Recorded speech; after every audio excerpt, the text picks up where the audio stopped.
नमस्कार दोस्तों। हम लोग आज जिस टॉपिक को ज्योग्राफी में कवर कर रहे हैं उसका नाम है कोरल रीफ्स। कोरल रीफ्स को हम लोग बोलते हैं the rain forest of the ocean. इसको ऐसा क्यों बोला जाता है rain forest of the ocean? उसका रीज़न है उसका रीज़न है क्योंकि कोरल रीफ्स इस तरीके से दिखते हैं। देखिए, जैसे रेन फॉरेस्ट क्या होता है कि हरा भरा होता है, ठीक है। हमेशा उसमें कुछ ना कुछ अच्छी चीज़ें आपको दिखती हैं, हमेशा हरियाली रहती है, अलग अलग टाइप के फ्लोरा फौना दिखते हैं। तो इसी तरीके से हमारा जो कोरल रीफ है उसमें भी इसी टाइप की चीज़ें हमको दिखती हैं। तो देखिए, कोरल रीफ के लिए कुछ आइडियल सिचुएशंस होती हैं। जैसे पहली चीज़ तो कोरल रीफ जो ओशियन में है वो मात्र 0.1% है, ठीक है। लेकिन जो डिपेंडेंट इस पर होते हैं कोरल रीफ पर, इस पर लगभग 25% मरीन स्पीसीज जो हैं वहाँ के, वो इस पे डिपेंडेंट होते हैं कोरल रीफ पे। तो कोरल रीफ्स जो है इसका फॉर्मेशन कैसे होता है? ये फॉर्मेशन होता है ये पॉलिप्स, ठीक है। कोरल पॉलिप्स के थ्रू इसका फॉर्मेशन होता है। तो कोरल पॉलिप्स क्या करते हैं, वो कैल्शियम कार्बोनेट एक तरीके से क्या करते हैं, वो छोड़ते हैं। तो देखिए, जो इसमें आपके कोरल रीफ्स जो हैं कैल्शियम कार्बोनेट जो छोड़ते हैं उसके कारण एक एक एक तरीके से वो बन जाता है, फॉर्मेशन हो जाता है कैल्शियम कार्बोनेट के कारण। तो कोरल रीफ एक्चुअली है क्या कि ये लिविंग ऑर्गेनिज्म है। अगर आप क्वेश्चन कई बार पूछा जाता है कि कोरल रीफ्स क्या है, कोरल रीफ्स क्या है, वो लिविंग ऑर्गेनिज्म है, ठीक है।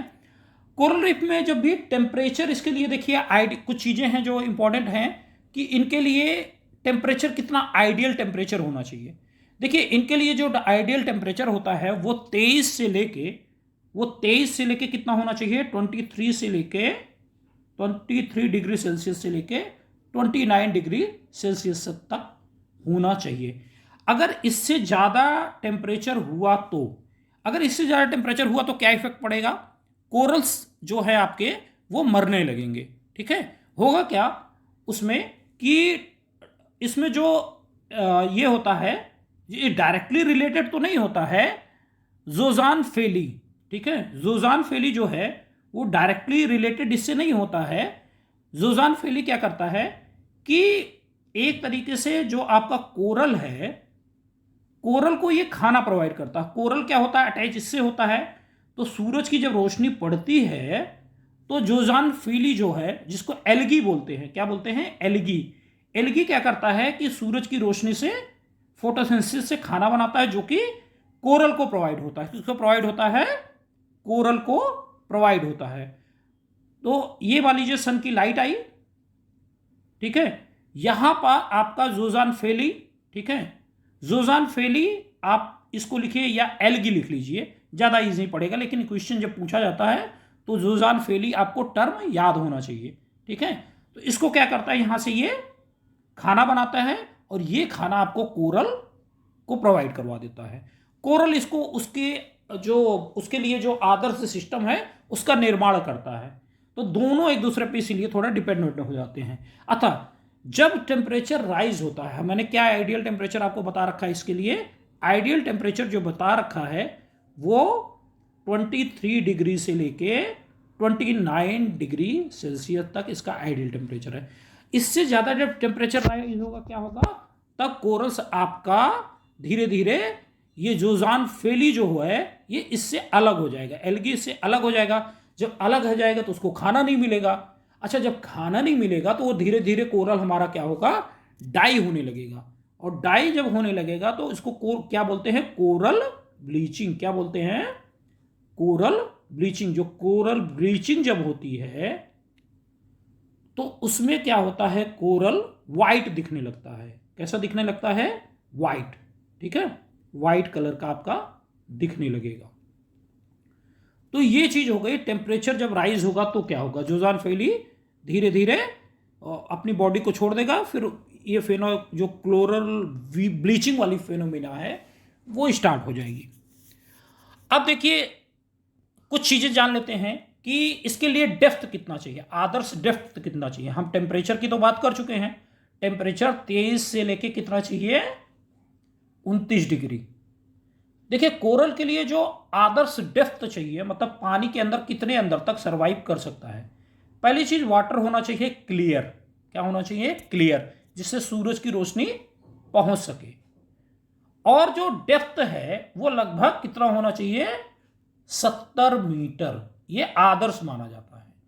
यहां तक सूरज की रोशनी जो है वो आसानी से पहुंच जाती है, तो इसलिए ये क्या माना जाता है? एक तरीके से आदर्श माना जाता है। क्या माना जाता है? कि आदर्श ये है। लेकिन मैक्सिमम जो कोरल रीफ पाई गई हैं वो 25 मीटर की गहराई तक पाई जाती हैं। 70 तक पाई गई हैं। अगर आपको आदर्श कंडीशन एग्जाम में पूछेगा तो ये हो जाएगा भाई 70 तक तो पाई जाती हैं, लेकिन जो आदर्श जो मेनली मिलती हैं वो कहाँ तक मिलती हैं? ज़्यादा 25 मीटर तक मिलती हैं। तो दो चीजें हो गई, एक टेम्परेचर, एक कितनी डेप्थ तक, क्योंकि वहां सन की रोशनी जानी चाहिए। और एक होती है सेलिनिटी। पहली चीज वाटर की जो सेलिनिटी है, मतलब जो वाटर कितना खारा होना चाहिए, ठीक है, तो वो 32 से लेके 42, ठीक है, जो है पर 1000 जो होता है ये इतना होना चाहिए इसका। मतलब बहुत ज़्यादा सेलिनिटी होगी तो ये जी नहीं पाएगा। सेलिनिटी बहुत नॉर्मल हो, डेप्थ 70 हो, बहुत आदर्श हो। इवन जो आपका वेव्स वगैरह बहुत तेज चलने लगेगी तभी भी कोरल रीफ्स जिंदा नहीं रह पाएंगे। तो इसके लिए हो गया आपको ये कुछ कंडीशंस चाहिए, ठीक है, जिससे आपके कोरल जिंदा रह सके। अब बात आती है कि कोरल रीफ के टाइप की बात आती है। देखिए कोरल रीफ जो है 3 टाइप के होते हैं। कितने होते हैं? 3 टाइप की कोरल रीफ्स होती हैं। 3 टाइप्स कोरल रीफ होती हैं। पहला फ्रिंज रीफ। क्या होता है? इसको हम बोलते हैं फ्रिंज रीफ। दूसरा है barrier reef.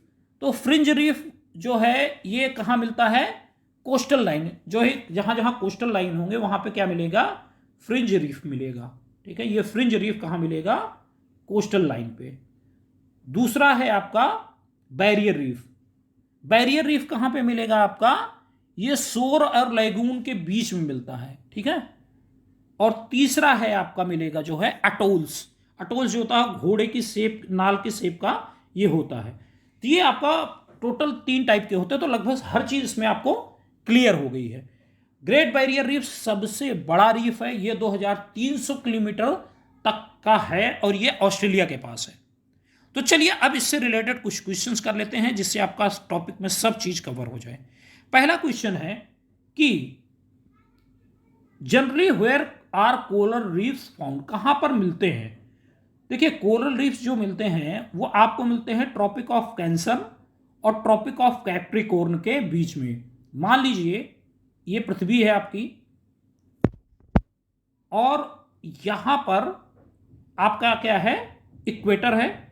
Tropic of cancer और ट्रॉपिक ऑफ कैप्रिकॉर्न और कैंसर दोनों के बीच में, ये ट्रॉपिक ऑफ कैंसर और ट्रॉपिक ऑफ कैप्रिकॉर्न के बीच में ही सारे आपको कोरल रीफ मिलते हैं, क्योंकि यहां पर आदर्श टेम्परेचर रहेगा, सब कुछ रहेगा। तो इसलिए आपको कहां मिलते हैं? यहीं पर सारे मिल जाएंगे। तो ये आपका आंसर क्या हो जाएगा? आपका आंसर हो जाएगा बी, ट्रॉपिक ऑफ कैंसर और ट्रॉपिक ऑफ कैप्रिकॉर्न के कोरल कोस्टल एरियाज में ही ये मिलते हैं।